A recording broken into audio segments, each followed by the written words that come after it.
Hello my dear friends, कैसे हैं आप लोग। उम्मीद करती हूँ आप सब अच्छे होंगे। Chapter number 27, a short history of the Jewish fist fighter, from the book thief, written by Markus Zusak. Max Benderberg was born in 1916. He grew up in Stuttgart. When he was younger, he grew to love nothing more than a good fist fighter. He had his first bout when he was 11 years old and skinny as a whittled broom handle. Wenzel Gruber, that's who he fought. He had a smart mouth, that Gruber kid, and wire curly hair. The local playground demanded that they fight, and neither boy was about to argue. They fought like champions for a minute. Just when it was getting interesting, both boys were hauled away by their colors. A watchful parent. A trickle of blood was dripping from Max's mouth. He tasted it, and it tasted good. Not many people who came from his neighborhood were fighters, and if they were, they didn't do it with their fists. In those days, they said the Jews preferred to simply stand and take the abuse quietly, and then work their way back to the top. Obviously, every Jew is not the same. He was nearly 2 years old when his father died, shot to pieces on a grassy hill. When he was 9, his mother was completely broke. She sold a music studio that doubled as their apartment, and they moved to his uncle's house. There he grew up with 6 cousins who battered, annoyed, and loved him. Fighting with the oldest one, Isaac, was the training ground for his fist fighting. He was trounced almost every night. At 13, tragedy struck again when his uncle died. As percentages would suggest, his uncle was not a hothead like Max. He was the type of person who worked quietly away from very little reward. He was not a rich man. He did not take what was rightfully someone else's, and he died of something growing in his stomach, something akin to a poison boiling ball. As if often the case, the family surrounded the bed and watched him capitulate. Somehow, between the sadness and loss, Max Vanderbilt, who was now a teenager with hard hands, blackened eyes, and a sore tooth, was also a little disappointed, even disgruntled. As he watched his uncle sink slowly into the bed, he decided that he would never allow himself to die like that. The man's face was so accepting, so yellow and tranquil, despite the violent architecture of his skull.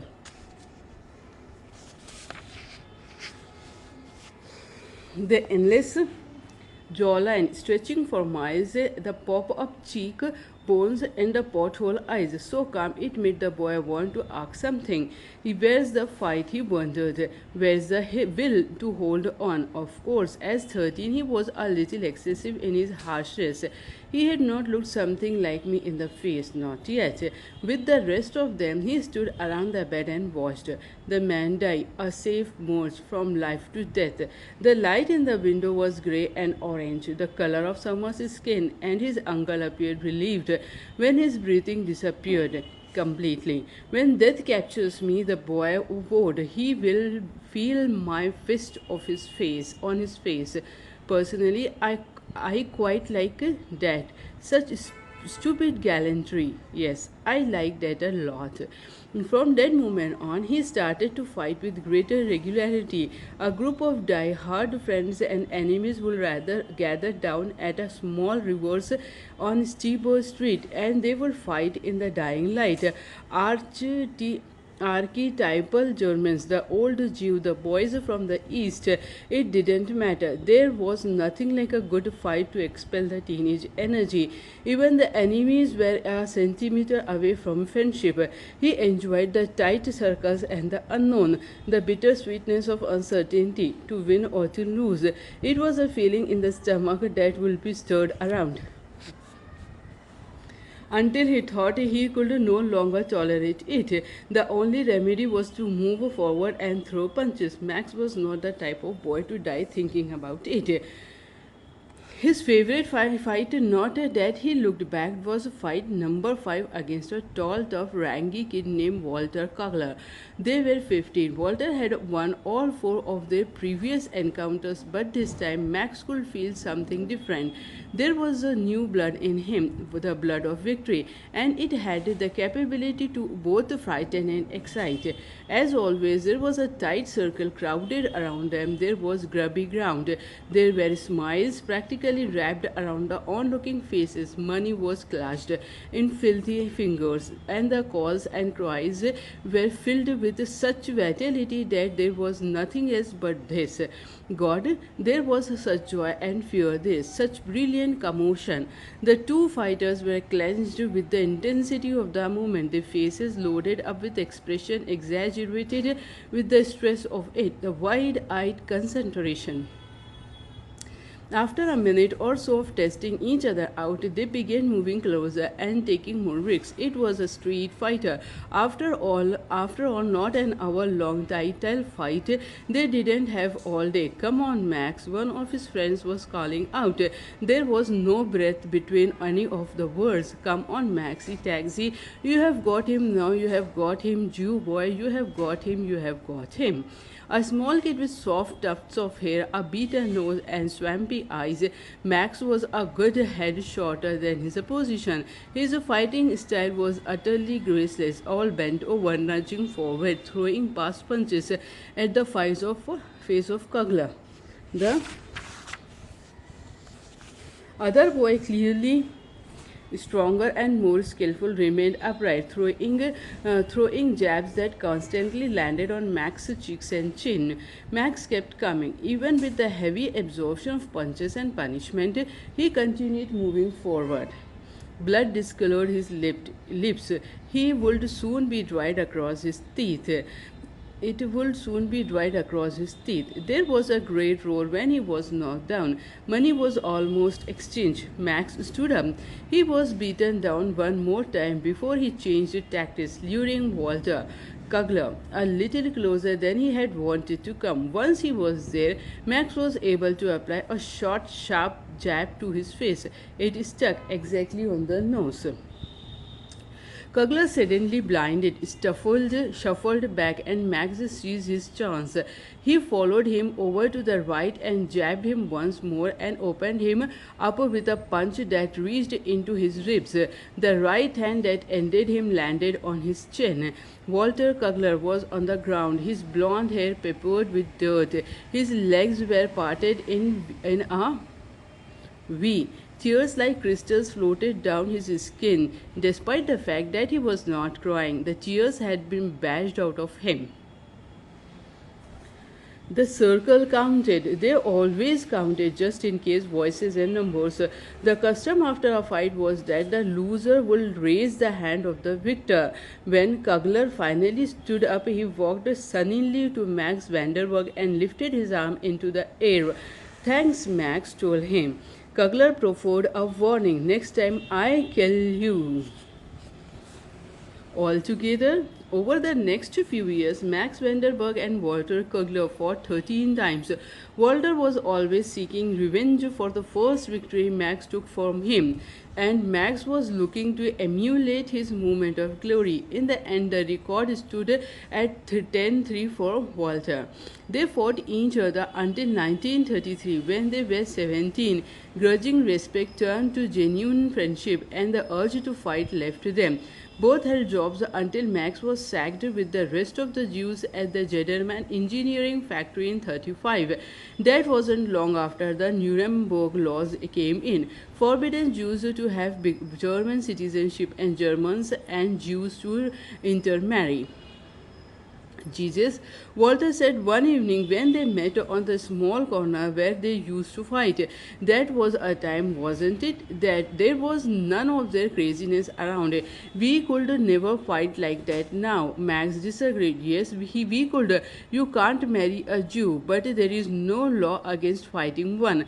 Walter smiled. There is probably a law rewarding it as long as you win. For the next few years, they saw each other sporadically at best. Max with the rest of the Jews was steadily rejected and repeatedly trodden upon, while Walter disappeared inside his job, a printing firm. If you are the type who's interested, yes, there was a few girls in those years. One named Tanya, the other Hildy. Neither of them lasted. There was no time, most likely due to the uncertainty and mounting pressure. Max needed to scavenge for work. What could he offer those girls? By 1938, it was difficult to imagine that life could get any harder. This came November 9. Kristallnacht, the night of broken glass. It was the very incident that destroyed so many of his fellow Jews, but it proved to be Max Vanderburg's movement of escape.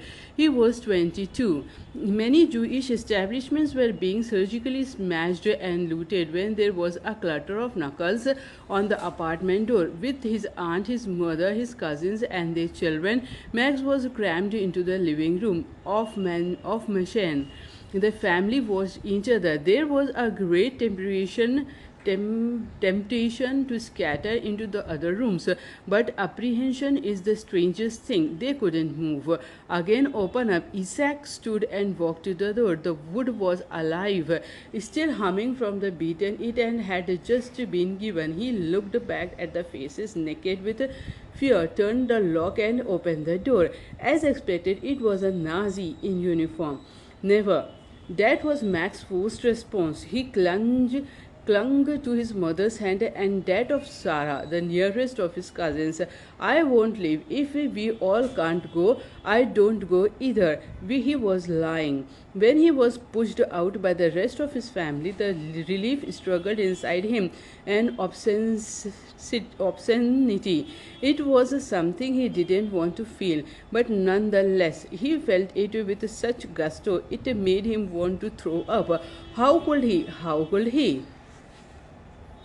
But he did bring nothing. Walter told him, just what you are wearing. I will give you the rest. Max, it was his mother. From a drawer, she took an old piece of paper and stuffed it in his jacket pocket. If ever she held him one last time by the elbows, this could be your last hope. He looked into her aging face and kissed her very hard on the lips. Come on, Walter pulled at him. At the rest of the family said their goodbyes and gave him money as a few valuables. It's a chaos out there, and chaos is what we need. They left without looking back. It tortured him. If only he did turn for one last look at his family as he left the apartment, perhaps then the guilt would not have been so heavy. No final goodbye, no final grip of the ice, nothing but goneness. For the next 2 years, he remained in hiding in an empty storeroom. It was in a building where Walter had worked in previous years. There was very little food. There was plenty of suspicion. The remaining Jews with money in the neighborhood were emigrating. The Jews without money were also trying, but without much success. Max's family fell into the latter category. Walter checked on them occasionally and inconspicuously as he could. One afternoon, when he visited, someone else opened the door. When Max heard the news, his body felt like it was being screwed up into a ball, like a page littered with mistakes, like garbage. Yet each day he managed to unravel and straighten himself, disgusted and thankful, wrecked but somehow not torn into pieces. Halfway through 1939, just over 6 months into the period of hiding, they decided that a new course of action needed to be taken. They examined the piece of paper. Max was handed upon his desertion. That's right, his direct desertion. Not only his escape, that was how he reviewed it. I admit the grotesquerie of his relief. We already know what was written on that piece of paper. One name, one address. Hans Huberman, Himmel Street, 33, Molching. It was getting worse. Walter told Max any time now they would find us out. There was much hunching in the dark. We don't know what might happen. I might get caught. You might need to find that place. I'm too scared to ask anyone for help here. They might put me in. There also only one solution. There was only one solution. I will go down there and find this man. If he is turned into a Nazi, which is very likely, I just turn around.